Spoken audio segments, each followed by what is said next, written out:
जी drama serial बज्जोबाजी। Musarrat जब देखती है कि घर वाले सारे ही उसी की वजह से परेशान रहते हैं, इधर अम्मा ने तो सुहेल को दिल पर ही ले लिया है। इसी वजह से अब मुसर्रत फैसला करती है कि वो चंद दिन के लिए घर से दूर चली जाएगी तो पता नहीं क्या कि इनके घर के सारे मामलात ही ठीक हो जाएंगे। इसी वजह से ही अब मुसर्रत घर छोड़कर चली जाती है और उधर दिखाया जाता है कि जैसे ही रात होती है अम्मा और रोहेल काफी ज्यादा परेशान हो जाते हैं मुसर्रत की वजह से। तो रोहेल अम्मा को कह रहा होता है कि देख ले अम्मा, बच्चों ने तो ठान ली है हमें परेशान ही रखना है हमेशा के लिए।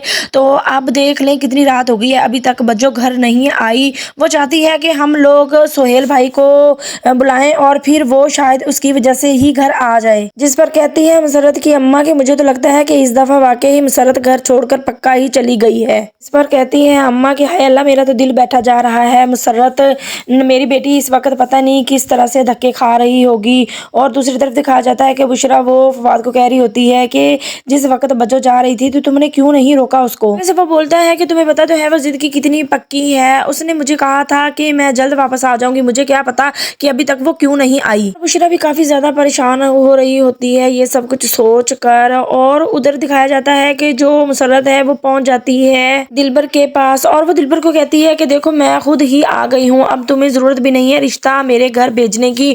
और एक बात ये कि तुम किसी को भी नहीं बताओगे कि मैं तुम्हारे पास आ गई हूँ यहाँ। जिस पर दिलबर काफी ज्यादा परेशान हो जाएगा और वो मुसर्रत को कहेगा कि तुमने ये बहुत बड़ा गलत फैसला किया है, तुम्हें ऐसा नहीं करना चाहिए था, तुम्हारे घर वाले परेशान होते होंगे। तो मुसर्रत कहती है कि मेरे घर वालों की फिक्र छोड़ो, वो तो बहुत ज्यादा खुश होंगे कि उनकी मुझसे जान छूटी, वैसे भी वो मुझसे तंग थे। तुम अपना बताओ कि तुम मुझे अब अपने घर में रखना चाहते हो या नहीं। शम्मा भी अपनी माँ को कहती है कि मेरे रास्ते का एक कांटा तो हट गया, नवीन तो पहले ही चली गई थी, मुसर्रत भी अब घर छोड़कर चली गई है। मुझे बड़ी खुशी है इस बात की कि अच्छा ही हुआ मुसर्रत से भी जान छूटी। शम्मा की बात सुनकर पास बैठी मुन्नी भी काफी ज्यादा खुश हो जाती है, कहती है कि अच्छा ही हुआ कि सब खुद ही रास्ते से हट गया। चल ऐसा करके मेरे अब कोई रहने का कोई बंदोबस्त कराने वाला नेक्स्ट एपिसोड काफी ज्यादा इंटरेस्टिंग